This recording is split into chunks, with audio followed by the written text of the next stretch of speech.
Hey, boot campers. It's time for the second part of our first edition of This Week in Boot Camp. We're starting to dive into our lessons now. And we're kicking it off with the pose off challenge. Just a fun little exercise to get you guys to start thinking about, the basics, making those clear, open key poses. Something that's very important to start off with, before we dive into the woods with all animation and tweening and all that kind of stuff. It's really important to get these basics down because, posing is the lifeblood of a character animator. You need your clear poses to help convey your story properly and to, tell the story to the audience. So you want everything to be nice and clear and readable for the audience to understand what's going on. So this is a simple, fun exercise, but it's extremely important. And without further ado, let's take a look at some examples, run through them real fast. Take a look at Adams to start. Turn down the music a little bit because I'm sure you guys are tired of the disco music. Starting off with some good matching in the beginning here.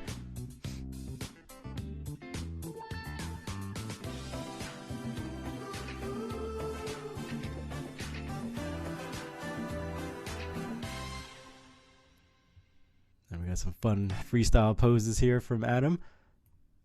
I like this little air guitar move. It's really good, nice and balanced. His weight above his feet, nice and centered.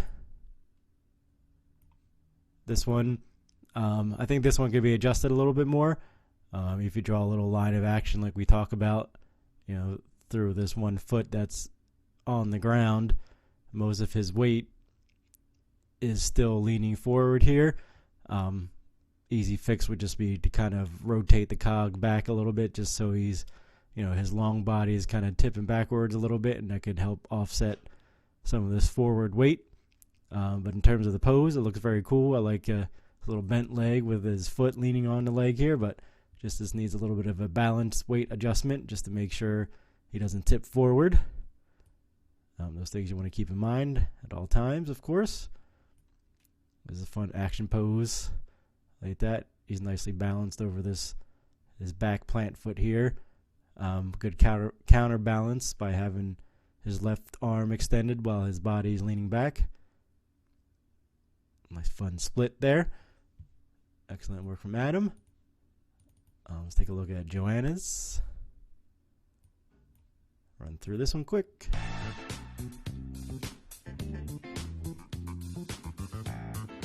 Got some good matching here in the front. It's good to pay attention to the little things when you're doing that part of the exercise.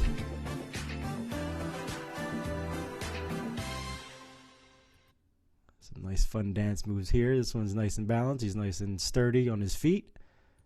Weight centered. Same here. Good line of action here through the body with his weight centered over his plant foot here, so he's nice and balanced. Same thing here. Keeping that weight distributed evenly above the one foot that's on the ground. This is a very fun pose. I like that he's grabbing his foot there. Just watch out here. You want to make sure that his foot is nice and flat so he stays firm and balanced there. But in terms of the way his weight is tipped and balanced, it looks good. Most of the weight is above his plant foot. And you got the nice counterbalance here with the arms stretched out to help him keep his balance. Very good stuff there. A lot of fun poses. Nice job, Joanna. Take a look at Michelle's.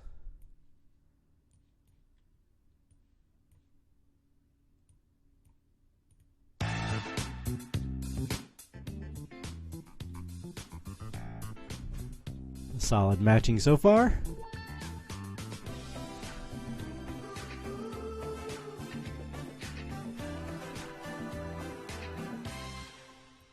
Very nice freestyling going on here at the end.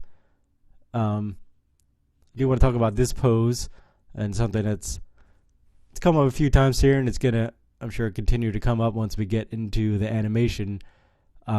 Is just kind of watch out for the shoulder controls. Those shoulder controls are best used for just small, subtle adjustments, Like, if he's reaching for something on the shelf and you need just a little bit of extra reach on his arm, maybe you nudge his shoulder forward a little bit, things like that. But generally, just kind of use your own body as an example. Shoulders, you can't really move your shoulders too much because the main purpose of shoulders is basically just to, rotate your arms, just kind of like a ball and socket type of joint. If you try it yourself, shoulders don't move up and down much, and you can't really move them back and forward very much. It's mostly a rotational type of joint. So you want to stay away from moving the shoulders too much. Just use it for, small, subtle adjustments and not like big moves. Like in this case, I would keep the shoulder back where it was originally. You'll still get the same type of pose. But I would say the problem here is that the shoulder here is now like underneath his mouth almost.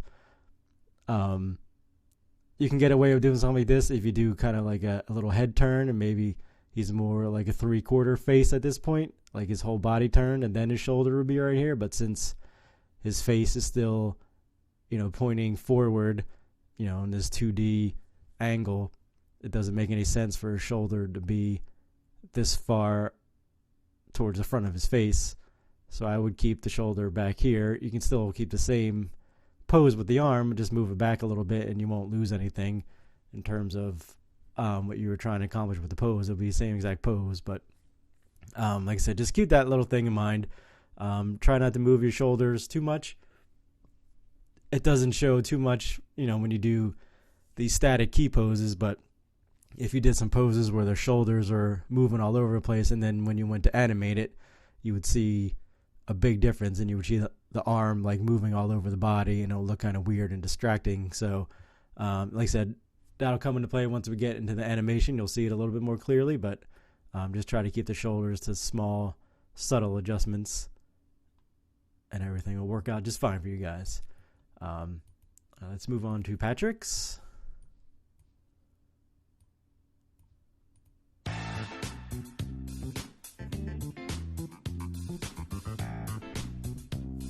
Looking good on the matching.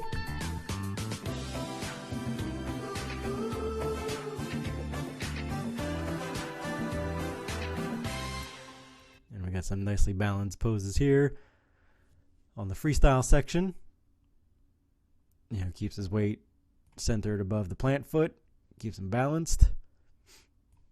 Good lines of action, good strong open poses here, good silhouettes, which is the key. Like I said, you want all your poses to be open and readable to the audience, nice and clear. And then we got a little surprise cameo at the end as our falling squash from our evaluation makes an appearance inside the disco. Don't know how he got in there, but still causing trouble for our intrepid little guys here. Fun stuff. And finally, we'll take a look at Priyanks.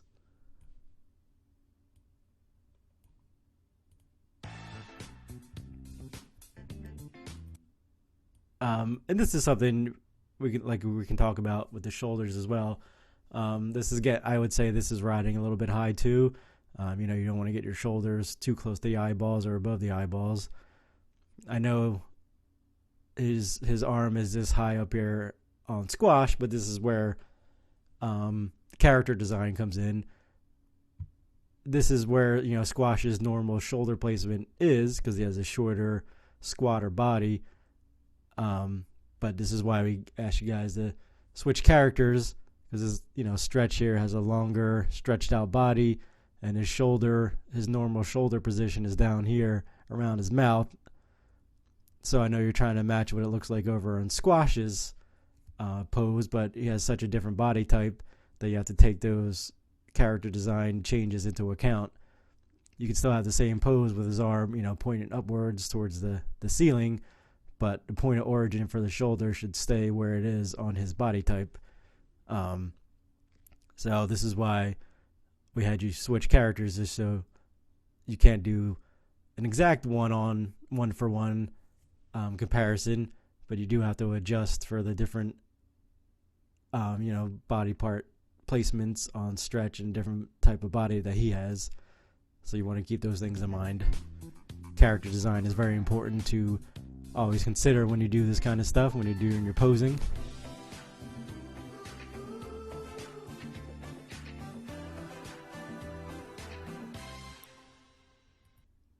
I got some fun freestyling here. Nicely balanced poses. Keeping the weight centered. Good stuff. And then when we get to this pose, we can talk about what we just talked about a minute ago with the shoulder placement. Here we got his shoulder above his eyeballs, which, like I said, that kind of stuff you want to avoid because that's just not natural. And you do, like I said, even though we're working with, cartoon characters, you still want to animate and pose within the sense of realism. And, your shoulders can't get above your eyeballs.